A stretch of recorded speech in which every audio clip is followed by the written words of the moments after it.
I was surprised that Russia, which, traditionally in previous administrations figures very prominently, usually as a threat, is really not very present in this new national security strategy. But I think it's an example of the difference between this national security strategy and previous ones. This is far more focused on economics, economic competitiveness, and not the usual, let's say, geopolitical, great power competition that we've seen previously.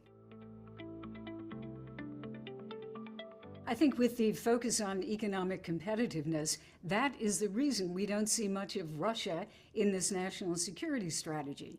I mean, after all, look at the Russian economy.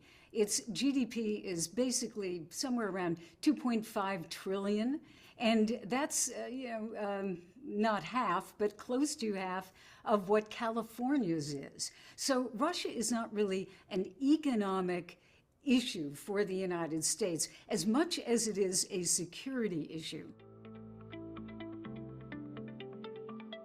Officially, the Russian government and officials who have spoken about it, and there aren't that many, have said this largely conforms with our view of the world, but they're not being specific, and they're really not getting into any details about economics. For them, too, it's more the geopolitical situation.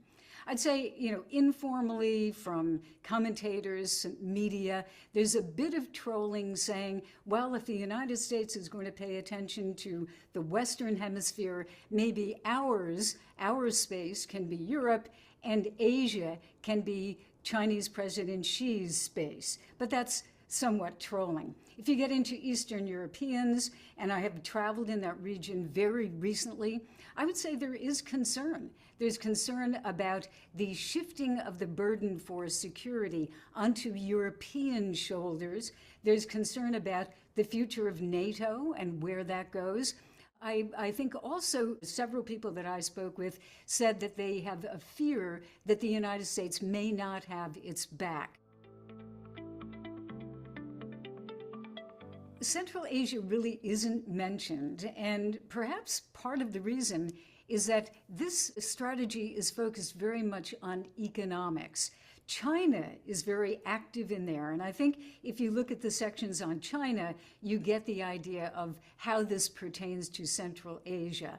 In other words, the United States does not want China to build infrastructure, create debt. The United States wants to be the power that is trading in those areas.